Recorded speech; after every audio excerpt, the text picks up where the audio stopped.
Was that the Japanese Union of Scientists and Engineers, they called him to give them some talks on quality management. And so he started giving a series of talks on quality management to them. And that talk that series of talks somehow galvanized these Japanese. They took it to heart and they improvised on it. And then they came about with something which the world was to discover about 2 to 3 decades later, which is Japanese excellence at quality management. And how did they do it? And that's very much related to your stream in some way, and that's what we are coming to. So what happened was they did this thing and they improvised it over time. And no one knew about it. The world didn't know about it. What the world came to know about it is in the 70s, in the early 70s, when there was the Arab-Israel war and there was no OPEC oil crisis. The oil prices went up, and then it was a situation when the American shoppers, American car owners, were looking for cars which were fuel efficient. So their eyes fell on the Japanese cars, which were presumably fuel efficient in comparison to the American cars, which were gas guzzlers. And they started buying those Japanese cars. And the big three American manufacturers, Ford, Chrysler, GM, they thought this is a temporary blip in their sales, where sales are going to the Japanese because of the fuel prices. But the fuel prices came back to normal. Still the Japanese cars continued to eat up the American market. And you must remember, in those days, I'm talking about the late 70s, the American automobile market was the largest market in the world. Right? And so this was being eaten up by the Japanese. So, and this was then you realized that this was not limited only to Japanese cars. It was also limited to electronics. So by the early 80s, suddenly the Americans found that, the American public was lapping up Japanese goods. And the American manufacturing was in doldrums. So the first reaction that was there was, they petitioned Capitol Hill to impose high tariffs on the Japanese goods and to stop Japanese goods coming to the market. But America being a free market, they wouldn't want to go into such things. So they, first of all, wanted to know what is the reason why Japanese were producing such quality goods in comparison to the Americans. So they first started sending their exhibitors to Japan to find out how they were manufacturing, and American exhibitors came back and said they do the same thing as we do. It's not any different. The factories are the same as what we have. The only thing is that it seems to be cleaner than what we do. That was all that they could report. So the American government was frustrated, so then they set up a research study under the leadership of MIT, and all the car manufacturers in the US also joined that study. They said that we also want to learn what is it that the Japanese do that is so different from what we do. So the Europeans also joined, because their market was also being affected. The European car manufacturers also joined. The Japanese also joined. The Japanese said that, we also don't know what we are doing different, so let's plus also join. So they also joined. And the result of the study came out in a book in the early 90s. It's called The Machine That Shook the World. The Machine That Shook the World was a book that actually revolutionized the entire way that we look at quality. Quality till that point of time was seen as something you do after you have produced.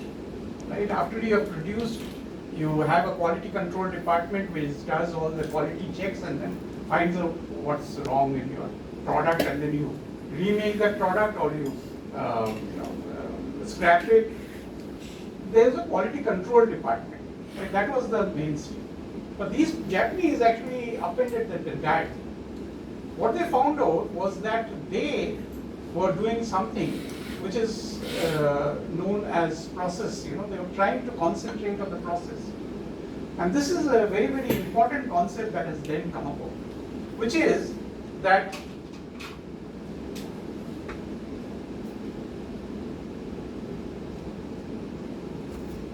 there's one thing that you take away from this talk today is process. Process is something, what they say is that, and they learned it from Deming.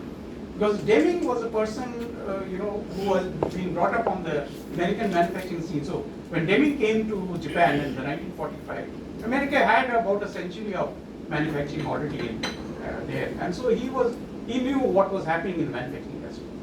So Deming highlighted this issue that you can't bring about quality by, just hammering someone. You hammer the staff and say, oh, not doing good, you have to do good, and you try to improve your quality. He said that's not the way to do it. And he tried to explain this using a very famous experiment, which is called the white beads experiment. What he used to do is that he used to take a bowl in which there will be 80 white balls, small beads, and 20 red beads. Right? Mix them nicely. And then ask volunteers to come and pick up 10 balls from that, in blindfolded state, pick up 10 balls. If the number of red beads, which is the red beads means the defective parts, comes out to be more than the white beads, right? Then that worker was said that, you're a hopeless fellow, you're no good, you should be dismissed, fired. If it came up with all white balls, very good, you're an excellent employee of the month. And if you came up with more, red balls than white balls, and you said that, you should improve all those things, typical. What he tried to say was that, that 20 red beads which was there in the bowl, this is a product of the system. Your system, the processes that you're using in your system, is throwing up 20% defective. Now that 20% defective might come out in some employee's hands, and that employee unnecessarily gets branded. So it's necessary to actually correct your system before you brand your employee. Right? So he says that drive out management by fear. Normally what we know is management by fear. Put the fear into everyone's minds and you run the system. No, he said no, that's not the way. What you need to do is have a system in which you drive out fear and improve your process such that it doesn't produce that 20% effect. What the Japanese did was that they took it a little further from that. They took it a little further, and that's what I explained to you. So in this process, what they did was, they have a system, what they developed over time is that they said that, what we'll do is that we'll have a process, standardized process. And this brings me to the second word here, standardization.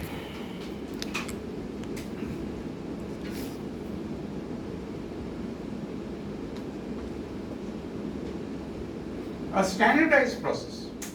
Right? You have a standardized process wherein what you do is that you start, when you're starting off with, you take anything and you say that this is the standard process. You tell your worker this is the standard process.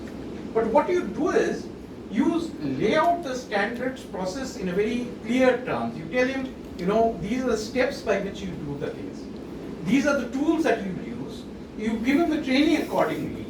And then you tell him that go ahead and do the job, right? By following that process. And then you tell him also that if you make a mistake while doing the process, according to the way that I told you to do it, don't worry. Don't worry. Right? We'll find out, what's wrong with that process. We'll correct it. But but then you continue with that process. So what you do is that if you find anything that there's wrong with that process, what you do is that you correct it. So you keep on correcting it till it becomes a super, clear process which cannot produce any effect. So this became the central theme of their entire management. And and not only that, this process of finding out was not kept in the hands of the top management. What they told the workers is that this is your job. This is your job to find out what's the best, why this happened, and what can we do to correct this standardized process. So this actually is very, very, if you look at this very carefully, you'll see that this has a lot of advantages. In the sense that when you're having a standardized process and you tell the worker that this is the way that you have to do it, and if you make a mistake, don't worry, nothing is going to happen to you, we're not going to punish you. Right? What it does is that it removes fear from the mind of the workers. Right? And that's the psychological. We have two brains. We have the ancient reptilian brain, you are doctors, you know that. We have the ancient reptilian brain and we have the frontal lobe. Right? What it does is that your entire creativity is actually, so you don't activate this one, you activate this one. As a result of which, that creativity is helped to improve your standardized process. And as a result, what it's doing is that your company only benefits. The company benefits in a way, you're actually getting the creative part from the workers, you're getting them to contribute creatively and improve your process to such an extent that you just can't make any difference. This became the cornerstone of their entire philosophy. I'll give you a small story, behind this. So when this entire book came out and this became a craze across the world, the Americans, sort of made fun of the Japanese, saying that, what you did, all that is fine, it worked in your country. If you're an Eastern country, where people are obedient and all that, in US it won't work. Right? It won't fail in US. So what they did was that the Japanese said, fine, let's try it out in the US. So they said that you give us a plant in the US, we'll see whether our method works or not. So Ford gave one of its most troublesome plants, and by troublesome I mean that in the US the American Automobile Workers, AAW, is one of the most powerful unions. It was one of the most powerful unions. Today it's of course finished. This union was so strong that this union president would call up the president of the US and fire him. Right? That was the sort of power that they held, because they could just stop the plants. Now, this plant that was given to Toyota to turn around was one of the most troublesome plants. It was one of the strongholds of AAW. And it was given to the Japanese to turn around. And so the Japanese brought in their own people also, and they had the old American workers also. And so this incident happened in one of these divisions, in which it happened that there was only one American worker and the rest were all Japanese. And this American worker, so they have a system, whenever there's a fault, whenever a fault happens on the line, right? So what they do is that they stop the production. So there is a method by which they have a cord which is there. So the moment a worker detects a fault, it pulls a cord, entire assembly line gets stopped, production stops. And then what happens is that they try to find out that. Why did it happen? Why did it happen? And they start huddling together to find out where did our standardized process go wrong, how can I correct it? And then they correct it. So in this particular plant, it so happened on one day, the American made a mistake and the plant had to be shut down. And so they shut it down, they found out the fault. So next day in the morning meeting, they were discussing that thing. The Japanese were discussing on the with Japanese. The American didn't understand what they were discussing, but they understood that this was the topic of the day, because obviously we had a big production loss the earlier day. So he was not understanding what was going on. But after the meeting got over, one by one the Japanese were leaving, and before they were leaving, they were coming to this American and giving him a big bow, and then leaving. So after the third fellow gave him a bow and left, this fellow got very frustrated. He said, making fun of me, as it is, okay, I made a mistake, but so he went up to his supervisor and said, please spare me this humiliation. Why this bowing and all that? He said, no, we are genuinely thanking you. We are thanking you for making that mistake. Because had you not made that mistake, we would not have found out the fault in our standardized process. And now once we have found out this fault, now we have rectified it also, and now it's going to be separated to plants worldwide, and so everyone will not make this mistake again. See this entire attitude. This attitude of looking at a mistake in a totally different way, rather than looking at a mistake in a way in which you go and punish someone. So this is actually the crux of the entire process. So getting your process right. If you get your process right, you'll get your entire thing, output that is coming out right. And so the way that they do it is, when they do this entire process, there is what we call a PDCA method.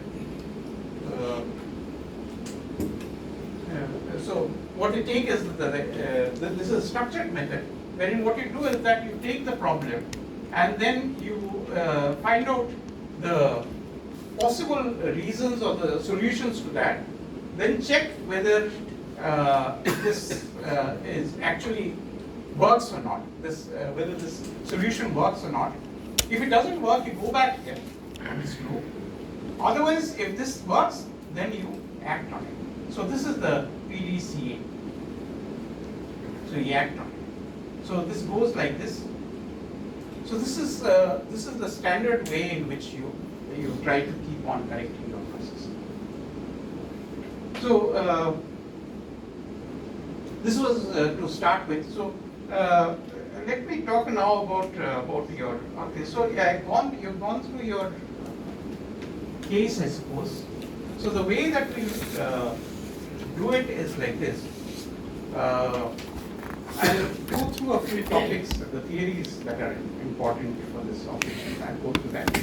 And then I'll leave the floor open for questions. Because I think that is more important that you ask me questions and then we can discuss your problems. Because we are here to solve your problems.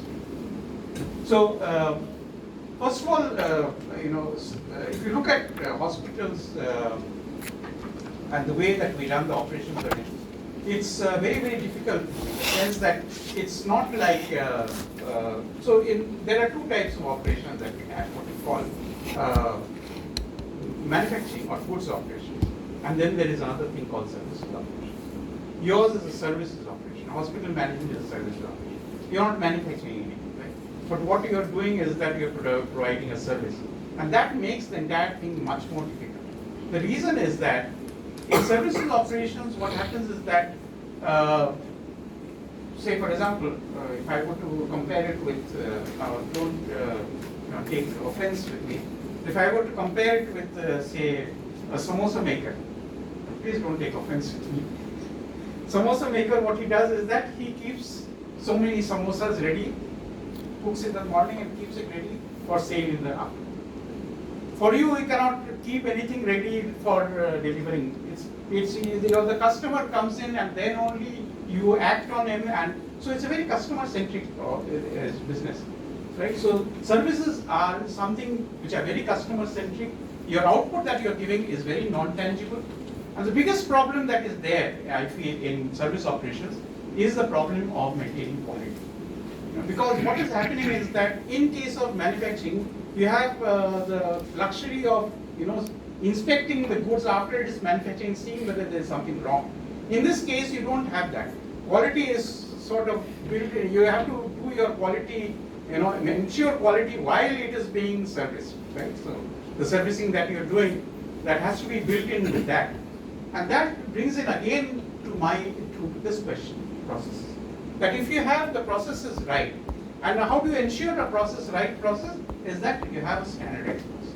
A standardized process ensures that you will not have that quality issues which might happen in other cases.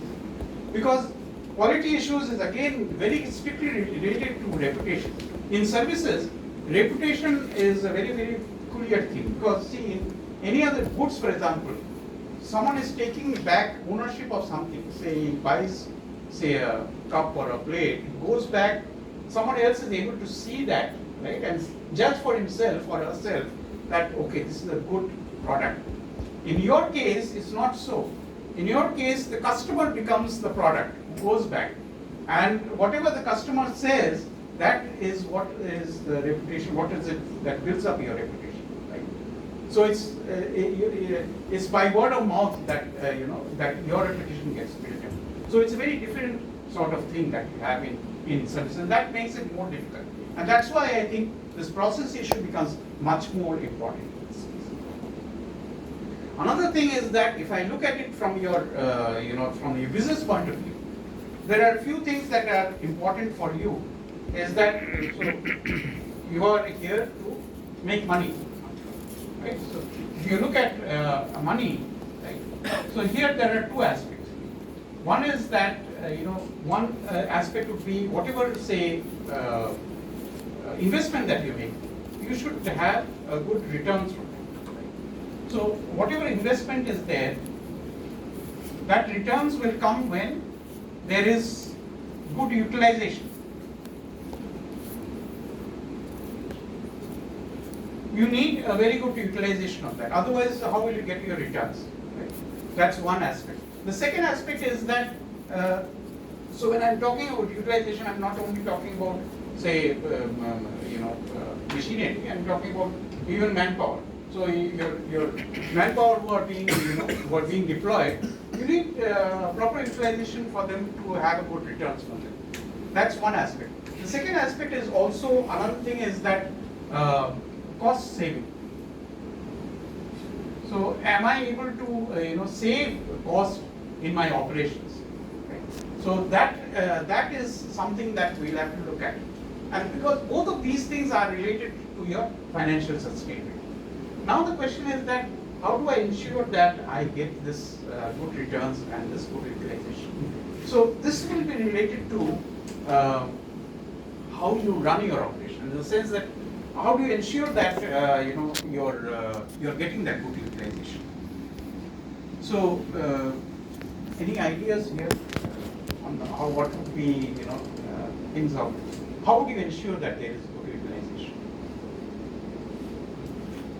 How, for example, to ensure that all your manpower is utilized fully?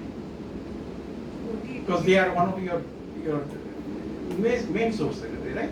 Main resources. OT utilization, we do not keep the OT running every day, depending on the number of patients being generated for operation. So we'll only run it 2 out of 6 days, and the manpower is like to be used up. Flexi-tasking for that. Rota. We have to have a good rota so that the manpower is deployed in a proper way and their time in the institution is utilized rather than they are sitting around. So we have to have a good rota. Good roster. Right? Roster, yes. Roster. Optimum So, utilization. pardon? Optimum utilization. Optimum utilization. So there are when you do that, so how to do it? You do it manually, right?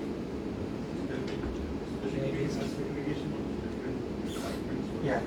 Yeah. Which area are nice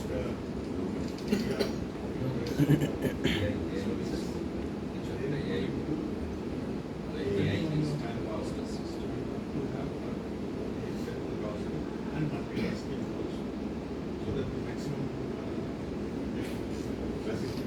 can be utilized.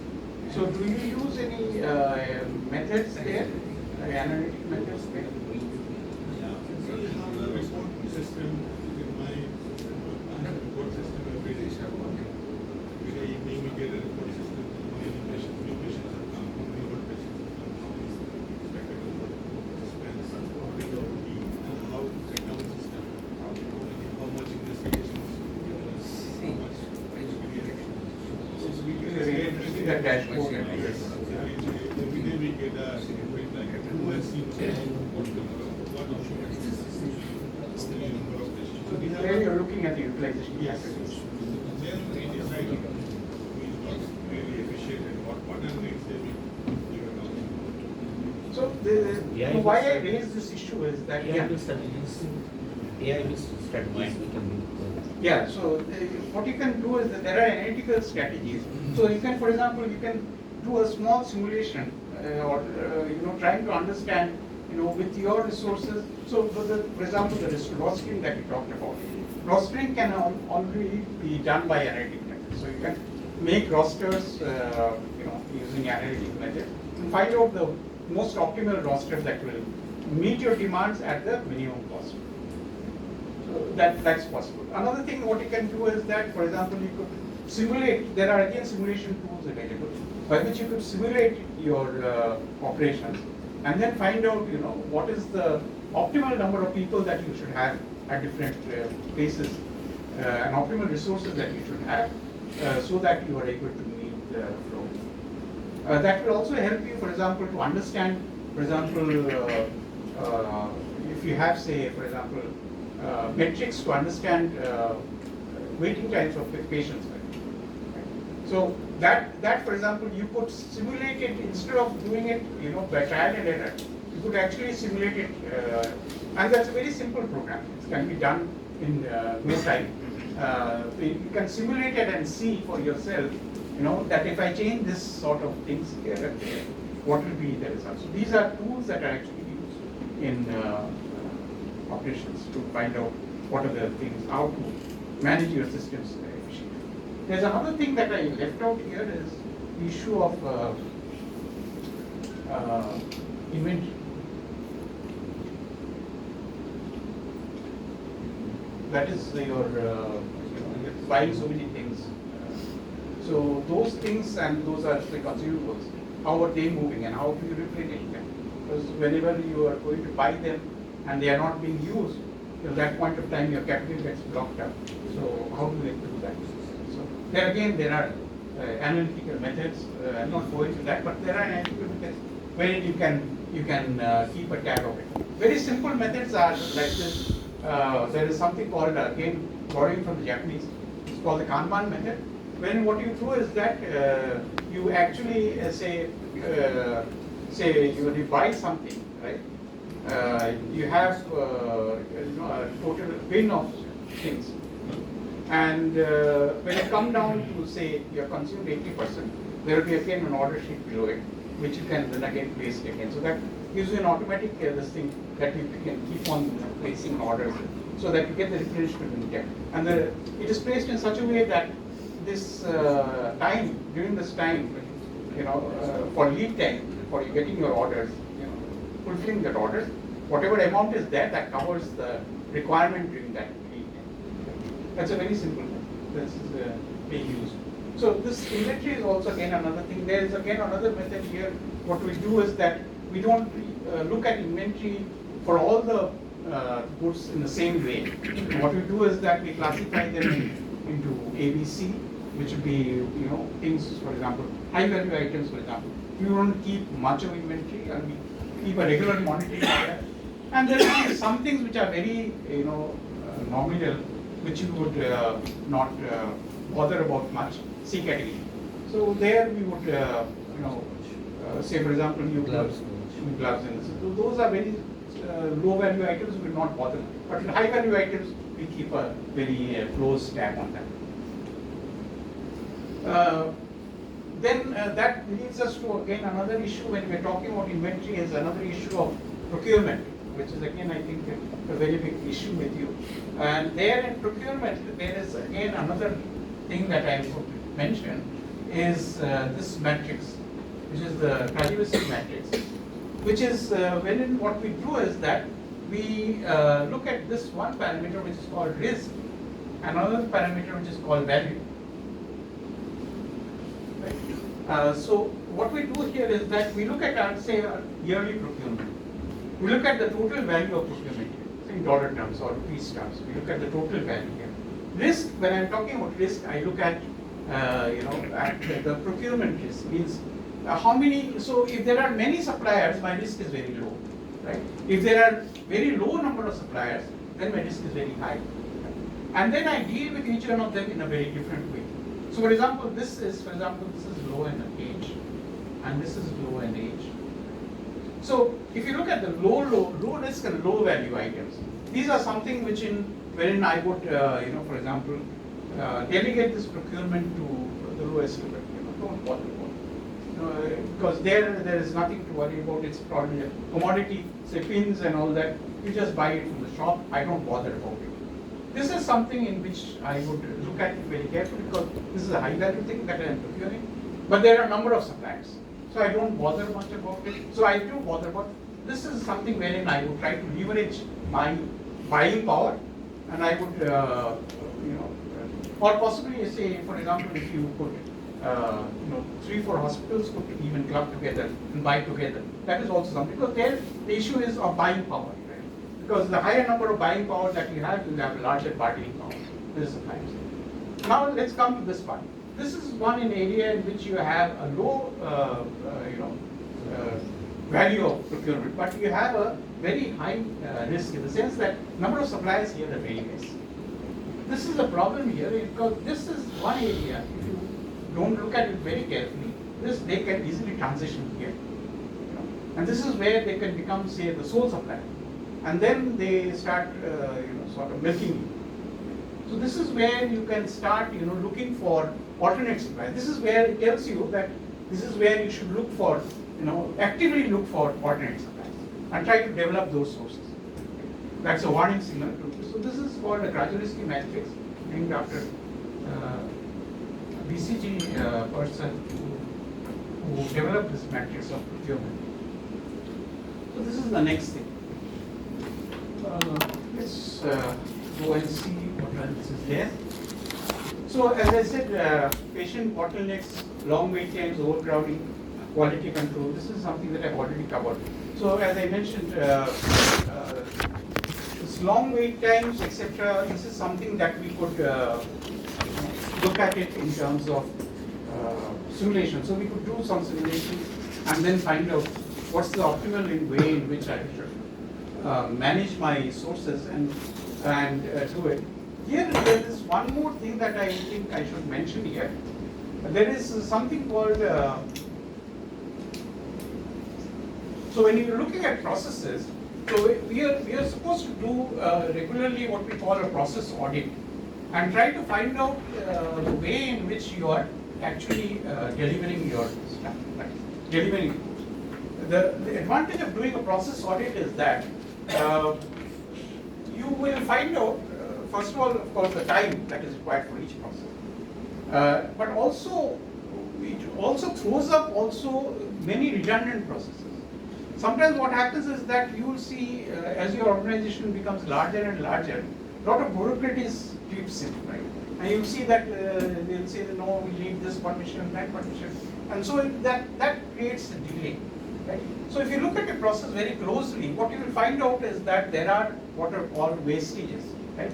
Some wastages are there as a result of which you are actually spending time and effort, which should not be time, which should not be spent. This process, this is what we call a value stream mapping.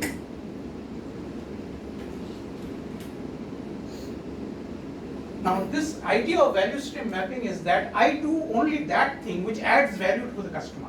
I don't do anything that adds value to me, right?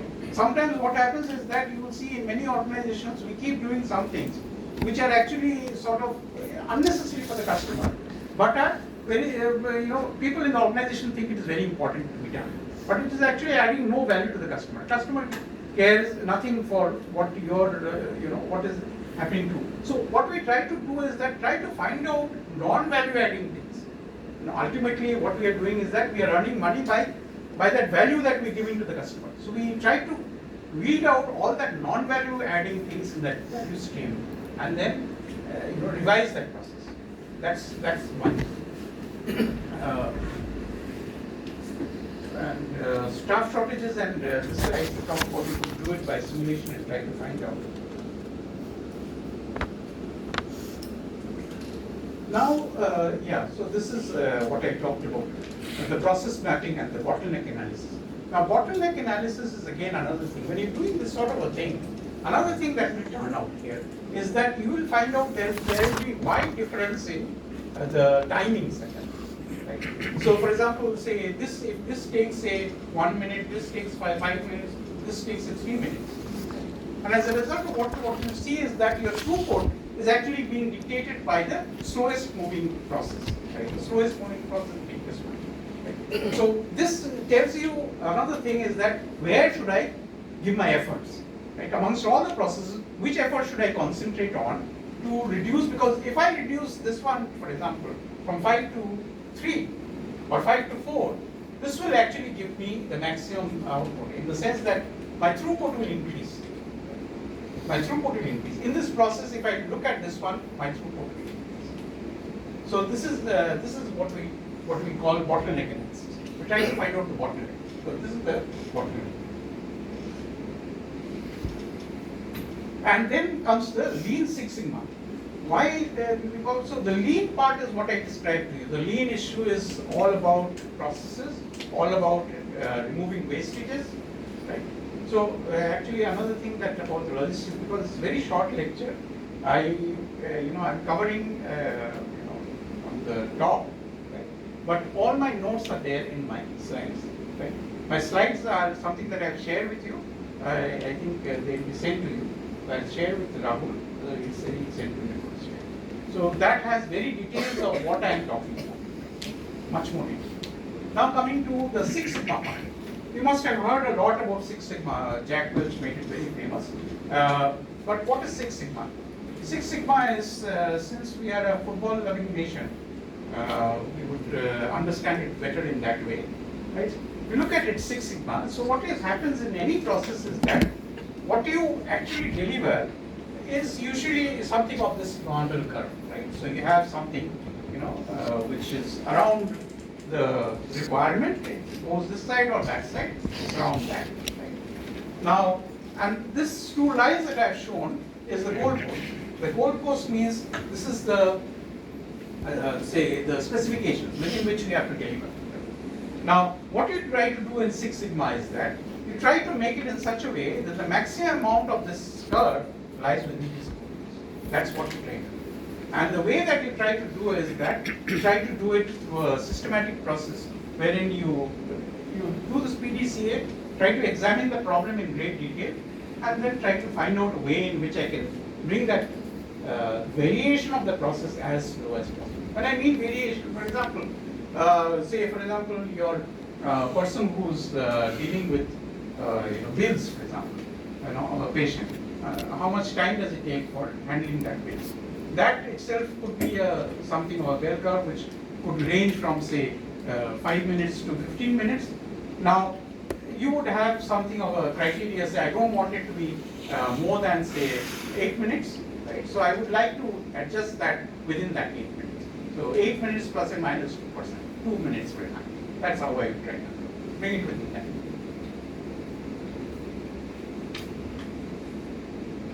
Then comes, so queuing period I talked about. Now another thing is about the chicken and egg problem.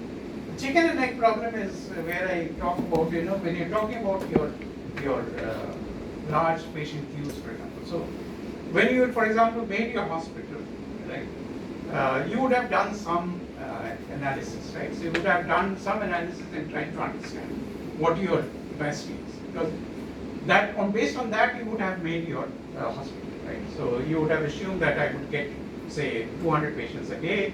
According to that, I would have made my calculations, made my hospital. So that's what. So again, this is, as I said, is a chicken and egg problem. Who comes first? The hospital comes first, or the as you go along, your patient size might increase. So that is always there.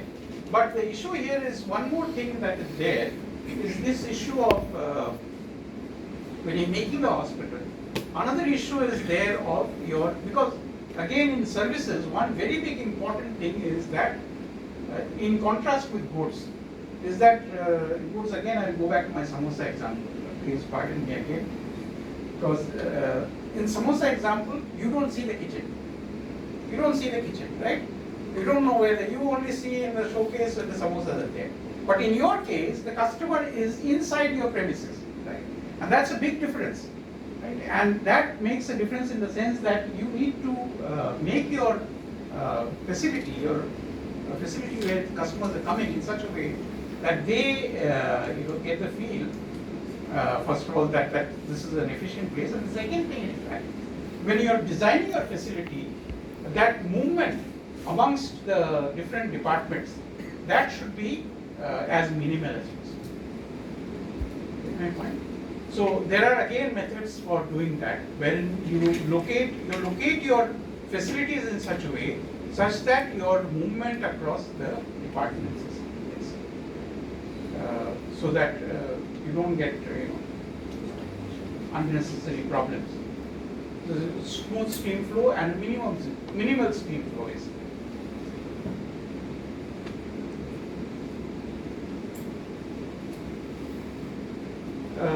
This we have already talked about the rostering, scheduling efficiency. Scheduling efficiency, I would suggest that please seek analytical methods and try to smoothen your rostering, because there are very simple things, tools available nowadays. Then supply chain, we have talked about this inventory issue. Now this inventory issue again, there are again given your manpower requirements again here. See, in inventory, when you're doing this ordering, one method I told you is cart method. But another problem that is there in inventory is that, do I check this every day? Do I check my inventory every day and see how much has been remaining and how much? So how do I go about it? There are two ways in which you can do it. One is what we call periodic inventory. So for example, say on Sunday, for example, you don't have any rush in the hospital. So on Sunday, your entire inventory is looked at and then you place orders. That's one way of doing it. Another is what we do is what we call continuous inventory, in which what we do is that we have a mechanism by which you can keep a tab on how much inventory is remaining. So for example, issues, for example, if they are computerized, so then that you can automatically see where your inventory has come from.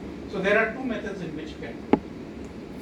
Or you could have nowadays they are having RFID based things to check. Now comes another aspect, the TPM aspect.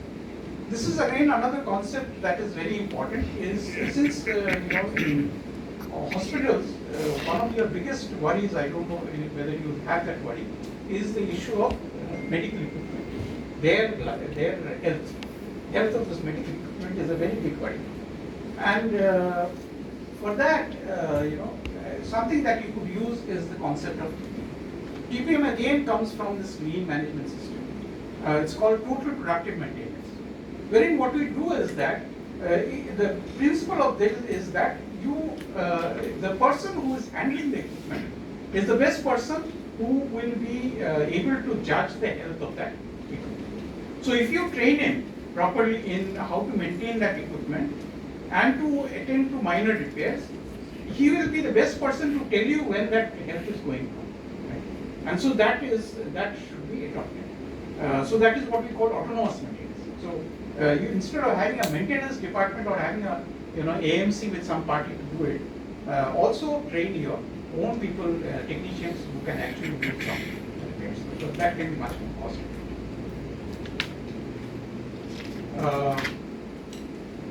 Continuous improvement I have already talked about, is this part I have talked about. And then future trends that are coming in today is, one is that digital twin technology. Digital twin technology is one in which what we do is that we have IoTs associated with each equipment. So for example, if you have medical equipment, you have IoTs associated with each equipment. And that IoT is associated with a digital twin, which is a simulation tool actually, a software simulation tool. That IoT is feeding that information to that software simulation, to that software. And that software then checks, how, for example, how much life is there. So the digital twinning is one in which you can, immediately call for maintenance or do some repairs, all that can be done.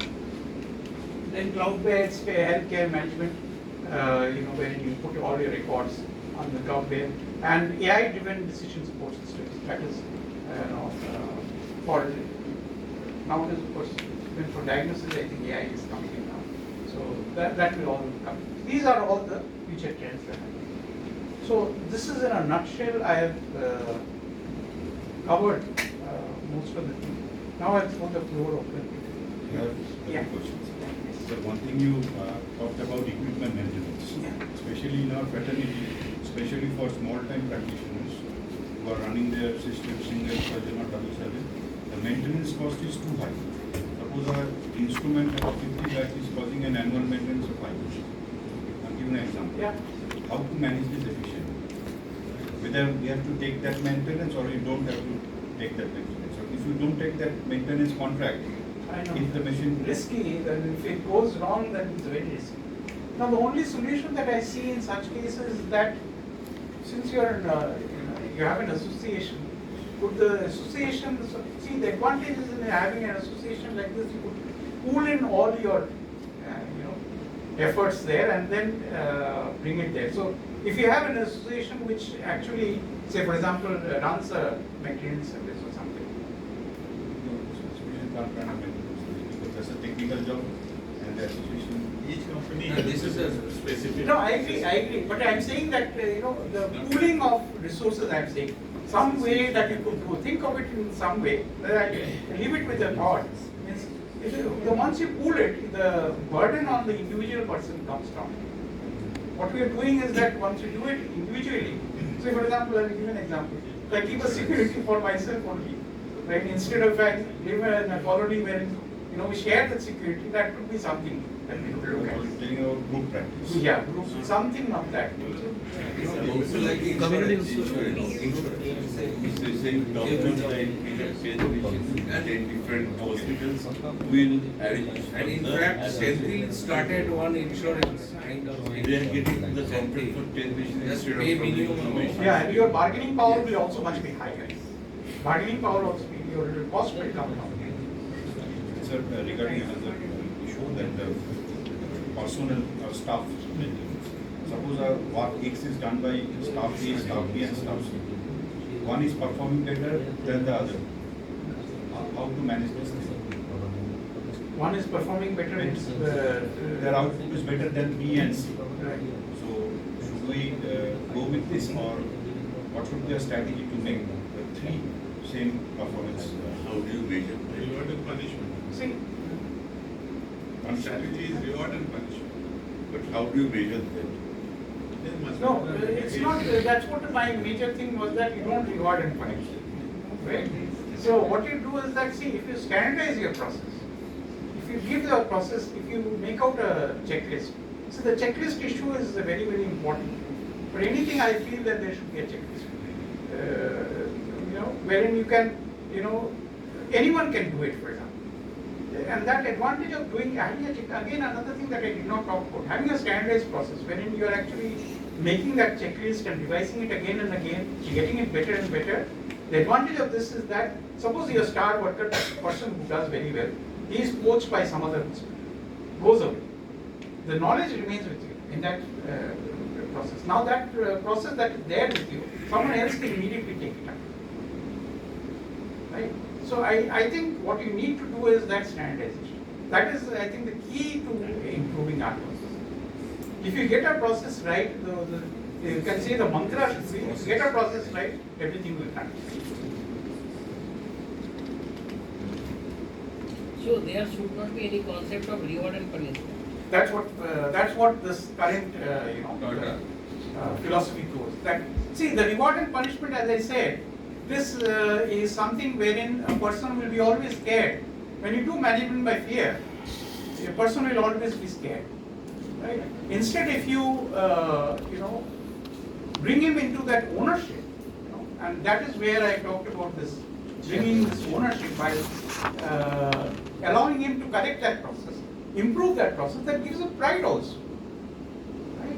And you see the same worker whom you thought was detached, was not delivering, you see that same person will then become a person who will become involved. And that's where I think the success of management lies.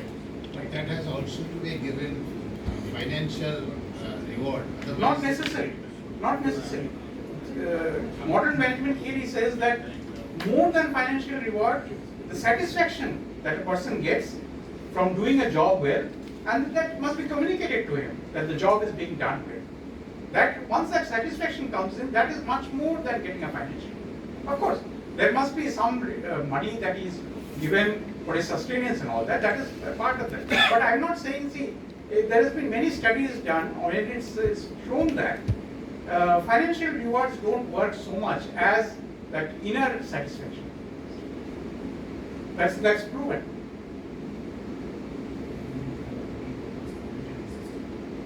Pardon? Then you will have a very robust monitoring system. Otherwise, See, again, this is again something, when I talk about project management, again I say the same thing, is that I talk about a leader in this way, that a leader should be someone, who should develop his entire organization in such a way that the persons who are there in that organization should be having ownership of that organization. You should be seen as being detached from that organization. And that the workers will say that he is not bothered at all. We are only doing all that stuff. That sort of thing, if you are able to get that sort of situation in your organization, you can say that I have won. Because in that situation, what happens is that workers take ownership. They will say, we are the people who are actually running the organization, not this fellow sitting at the top. And this is something which is consciously done by a leader. This sort of situation is conscious, not that he is relaxing. He is consciously doing this such that feeling comes into people. That way that they own that system. And if they come to own that system, they will, become very. They will give their lives for that organization, and that is the highest management practice that you are able to do. So it's said that there is one way to run an organization when you run an organization by fear, where the leaders fear, where they fear the leaders. Another way is in which they will say that he doesn't do anything, we only do it. If you are able to bring that sense into your organization, it seems very out of the way that how can I say my leader is not doing. But if you are able to bring that into your workers, that we are the people who are actually delivering. So in that case, suppose that the workers start taking decision by their own. If it is for the good of the my organization, if it is for the good of the organization, you should give that much of delegation. Although in that case also there should be some limit. Suppose I think it's my organization and I am starting taking decisions on my own. No, there will be some limit. There will be some limit, but there will be some limit. But you should bring in that feeling. In that situation, I think there should be some sense of bossing the staffs. You should lead the institute where the staff should not have that kind of freedom. They should not take any sorts of decision. See, the advantage of the model that I have talked about, I usually talk about, I don't have that slides, but I would have talked about that. In that sort of an organization, what happens is that when you have that sort of an organization where people start thinking about the organization on their own, the advantage of that is that if tomorrow the leader is not there, there is a second line who is ready now to take up the leadership. That's the advantage. And every organization comes to that situation where you need at some point of time the second line. And that's always better. A leader might feel insecure. You're saying, I can see that insecurity that is coming, but no. You should not look at it as insecurity. You should look at it as something, it's an asset to an organization. If there are people who are looking at their organization as their own and thinking about it, it's an asset. You should look at it this way. One more big thing is very, very rampant in our business is that to incentivize the good staff, give them more hikes and incentives or the allowances which we give separate. One is getting more, the other like A is getting more, B is getting less. Is it a good strategy? So, see, the disadvantage, there's a okay strategy that's being followed everywhere, but the disadvantage of that is what we call gaming. See, what might happen is that, that person, to get that monetary incentive, he might be doing some practices, to show his numbers, for example. To show his numbers, he might be doing something as a result of which the other person is shown in a bad light and he is getting it. That's what is our game. Person is a more efficient. To show as more. if you need to keep a watchful eye on that situation, that such a situation should not happen. Ideally, what should happen is that your best worker should try to pull up the worst worker, and they should all work together. That should be the ideal situation. That's what the Japanese model was. Yeah. But that doesn't work. In true No, sense, I'll it tell you, doesn't work. with any one of these models, I'll tell you, a lot of effort needs to be done. These models, there are a lot of effort needs to be done. Because these models won't happen, because these are very counterintuitive. What I'm talking about are very counterintuitive models. Right? So they don't happen just like that. You will have to keep, a very close watch. You have to, be totally involved into that system as a leader, while seeming detached also. Again, that is also a game there. And while you try to bring that effect of, that they are owning the system. But that will come after some time. At the initial stage, what you're talking about, you need to have a system where people actually collaborate across each other. Otherwise, what will happen is that what you're actually doing is that if you're going to incentivize too much, what is actually happening is that you will see that that fellow will possibly take off the entire, limelight, or you might be actually being swindled. Actually, I would put it this way. Was very careful. Really, that happens. What you're telling, really, that happens in our position. If a person is better performer and he is rewarding better, so it will be automatically the life. Automatically this thing. And secondly, another thing is that it is enormously demotivating also for the other person. That's what I'm saying. Demotivating also. Demoralize them. Demoralizing. Incentivize in a group. Yeah. Suppose there is a group Yeah. incentivization. Yeah. Is putting a group incentivization. Yeah. For example, in the OT worker, so Yeah. if you can incentivize them as a total the performance of the OT operation in the OT, and then you can pull of all of them, and then you can divide them according to the level of employees or whatever you can pull a system. So that can demotivate the poaching of taking the limelight. That can be neutralized to some extent, as well as what you have described, sir, is absolutely correct. But in India, unfortunately, the Japanese and Indian system does not work because of the human nature, as you know. No, So I the would group- not say that. No, I disagree with that. The reason I disagree with you is that in India now, many companies, the methods that I have talked about, many of the Indian companies have started adopting these, and they have been wildly successful with that. In fact, this Deming, Deming, when he gave those lectures, his honorarium or the money that they offered him, he did not take it. He said that you keep it with you. They made a medal. It's called the Deming Award. It's considered the Nobel Prize of Politics. So Deming Award is given every year, and you will not believe it. The maximum number of Deming awardees outside Japan is in India. Is in India. The automobile sector is, there are a whole amount of people who are getting better. You can Google it, you will see the Deming awardees in India. A whole amount of people. So is this system practically applicable in private healthcare system? Private healthcare, I have not seen. I have just started venturing. So with your lecture was one of the first lectures with private healthcare. I have not seen it, but there must be something. But lean has now become a part and parcel of every day, every life, everywhere. Because it's become a proven thing now. So it's all its concepts are. So there is a very wonderful book actually. It's called The Toyota Way. So I would suggest that you read it. It's by a Professor Jeffrey Liker. Jeffrey Liker is from University of Michigan. He wrote this book. So there is a series of books actually. Toyota Way, Toyota Field Book, Toyota HR or something. It covers every aspect. And it's a wonderful reading that you should read. Yeah.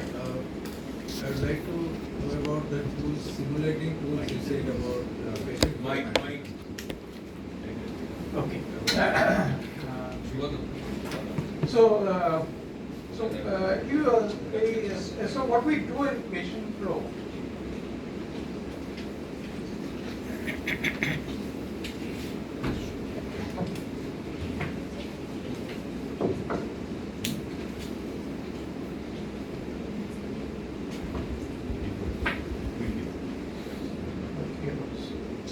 one more over there. On the left. Oh, this can be turned. Oh. No, I see.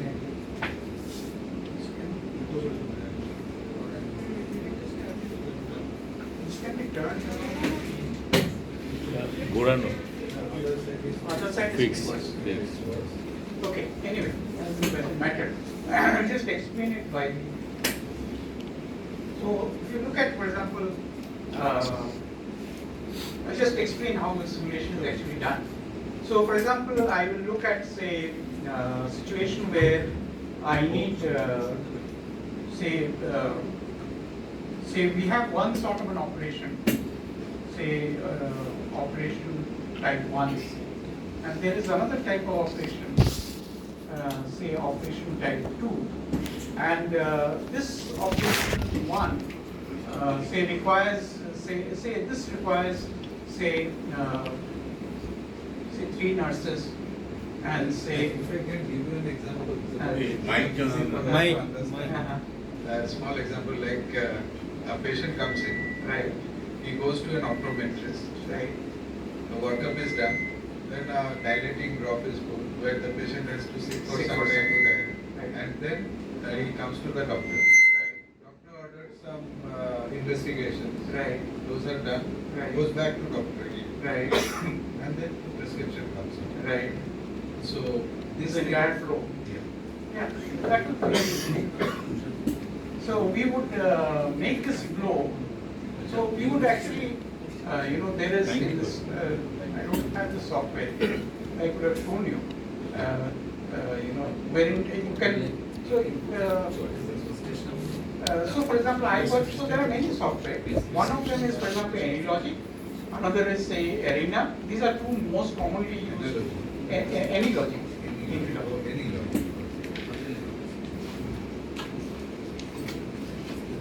AnyLogic or Arena.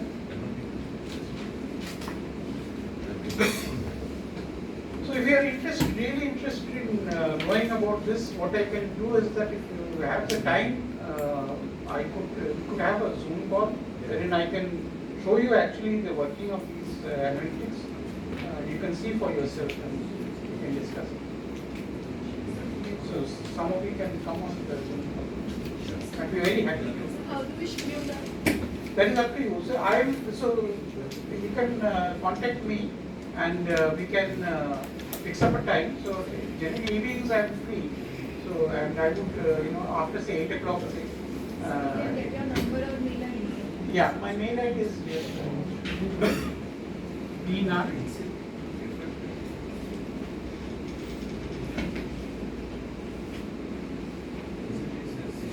Dina, I am Calvin. This flow actually becomes a bottleneck. Yeah. The biggest cause of this I know. is that you have also Yeah. here. No, I would, so if before that call, if you can give me some data and send me that, I can simulate that and show you. I can also show you some other analytic tools in terms of operations and research also. But I actually do that sort of work. So I can show you that also, for example, that sort of thing also I can show you. This is, easily done. Something which I easily done. You can schedule a call with me and So in Yeah. the attempt to standardize processes, Yeah, is yeah. there any role of the skill of the workers? Here the issue is, so the Japanese, the way that they operate is like this. So they consider everyone as doctors. So it doesn't matter, they can be very intelligent or dapper, doesn't matter. Because the idea is that the standardization process includes that training. So you give that training such that, you bring them everyone to that par, to that skill level, so that he or she is able to operate that. That's the basic idea. And so I have an example, so let me run this slide actually, it's easier for you. I have an example here.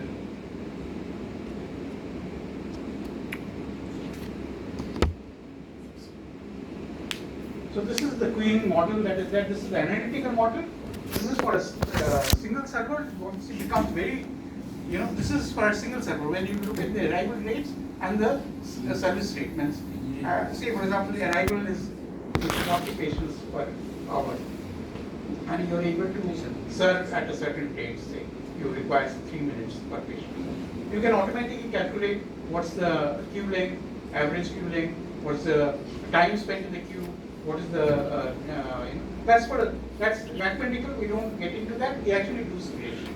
So we use simulation software to find out.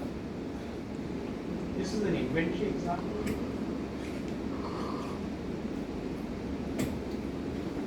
This is again another thing that we didn't talk about, which is the Kano model.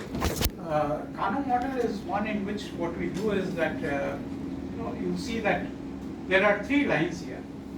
What is called wants, needs, and delighters. So needs are fundamental. So if you don't have that needs met, customer will be very unhappy. So you see that needs, if the needs are fulfilled, you see that they don't get, they're just okay with it. Okay. But they're not. If it's not met, then they're dissatisfied. Right? If you look at the wants are expectations. So if the wants are not satisfied, then the customer will be dissatisfied, and if you fulfill, they are satisfied. So this is a direct linear thing. Whereas the third thing is the delighted. Delighted is one in which they don't expect it, but if you give it, it then becomes a big thing for them. So, and another thing that to note here is that this gradually graduates. So, delighters at one point of time becomes the wants, then gradually becomes the needs. So, for example, say television, remote was a delighter at one point of time, right? And now it has become a need. So that's what it graduates. But that's again a concept that we have called the Kano model.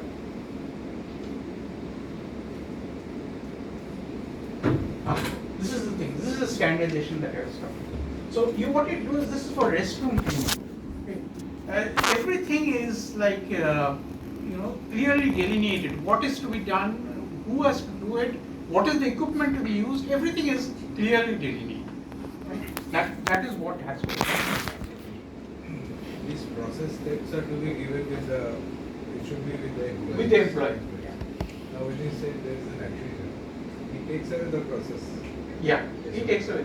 So he can, attrition again is there. Yeah, I know. So that is not seen as a very bad thing. So he takes away, fine, he takes it away at the knowledge at that point of time. Yes, he goes away with that.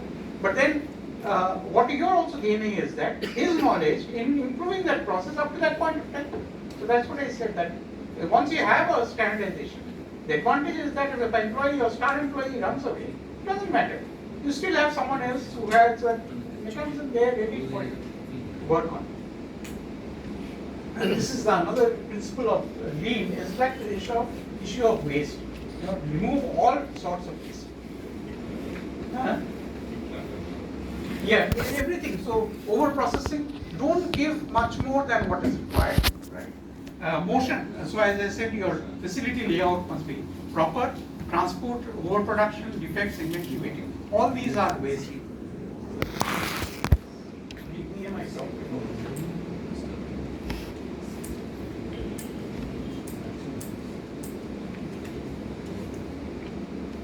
I have a few case studies also given there. Case studies are there. And these are the recaps that we have just now discussed. So can you elaborate something on AI and the scope in business? So, what is AI going to do? AI is going to do a lot. If you look at one by one, I just now wrote a paper on AI or AI ethics in healthcare. Just now it's been published now.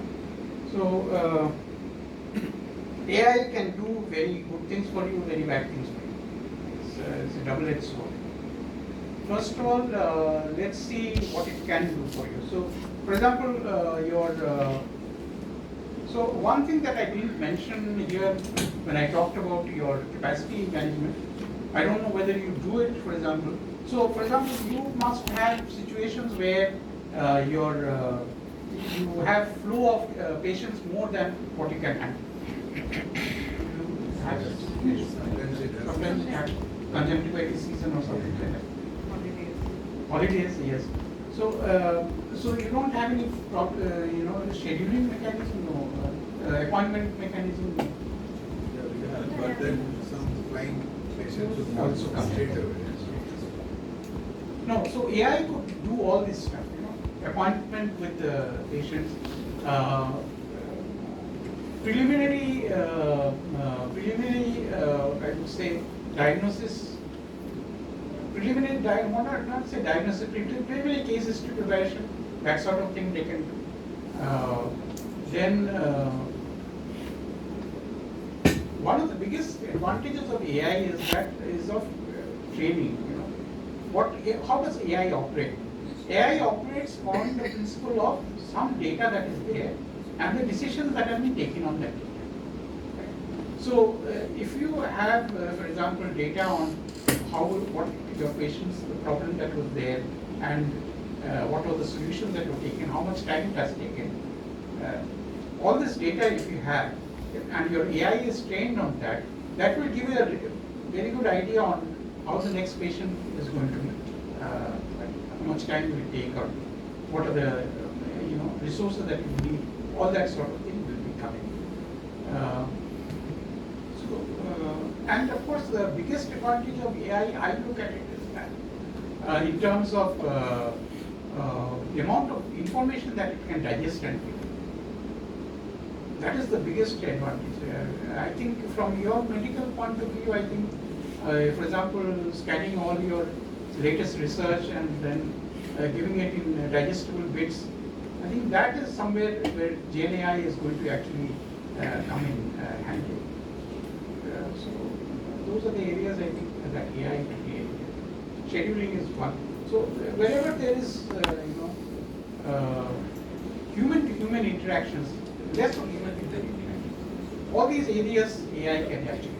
Wherever human-to-human interactions are there AI is of no use.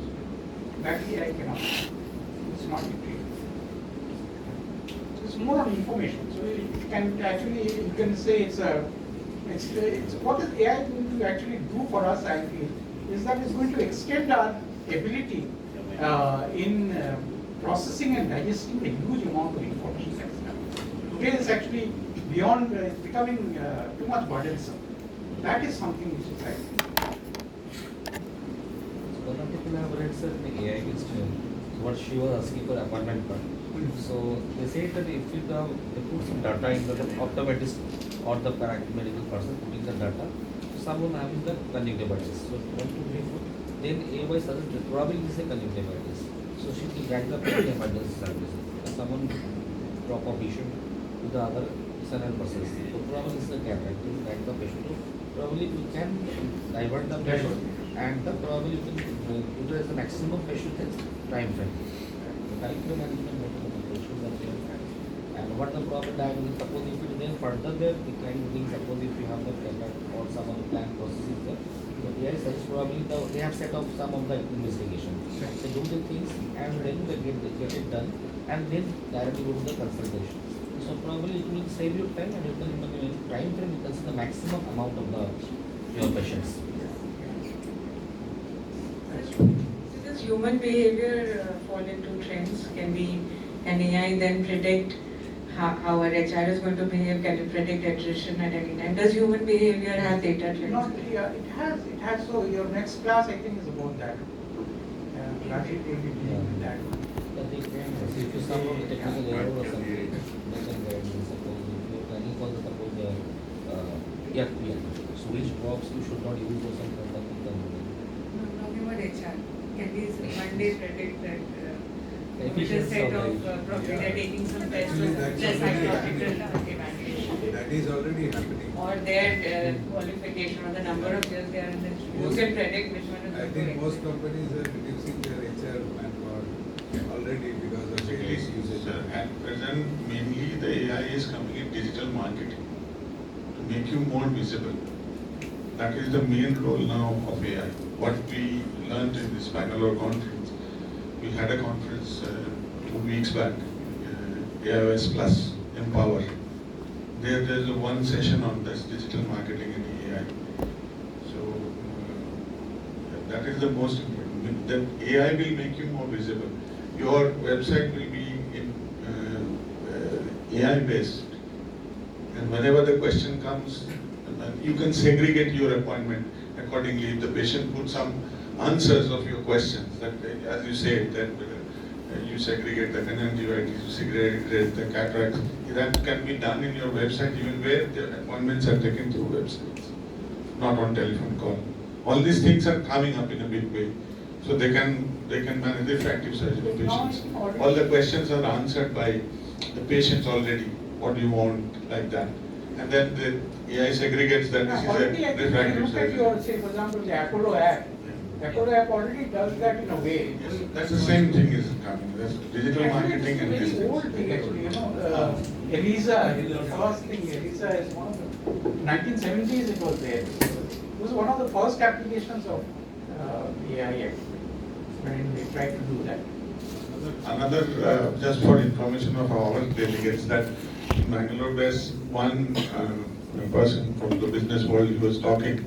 He said, if you have to do all the jobs in your company and you are the boss of all activities, you can succeed, but that is a sad success. Yes, exactly. That's a very That's a sad success. You should actually, if you are a boss, you should not be doing anything. I would say, you should not be doing anything. You should have your legs on the table, literally, and you should be. If you are going to attend phone calls here and then, you will not have time to look at things in a very objective manner and look for insights. Your job as a top leader is to look for insights. They made a slide that getting busy is not the matrix of your success. Never. Getting busy. We always think that the busiest person is the most successful. They say it absolutely in a big word.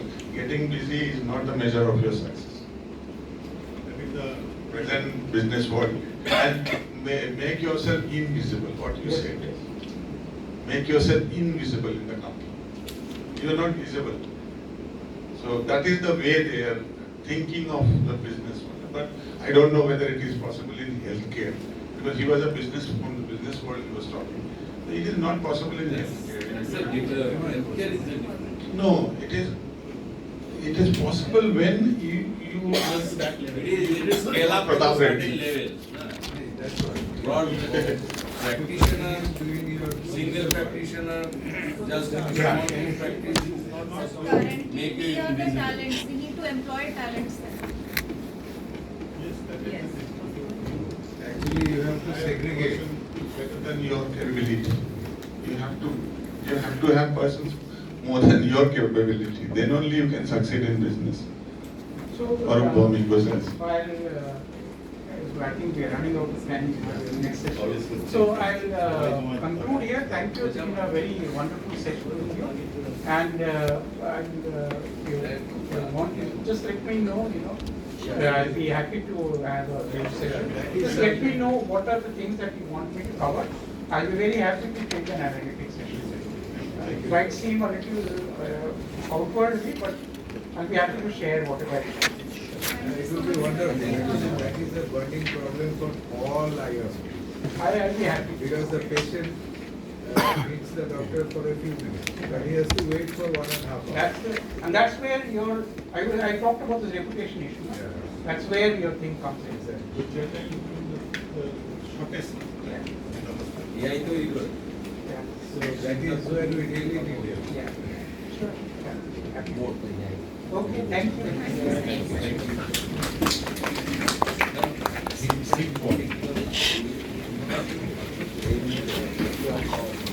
that.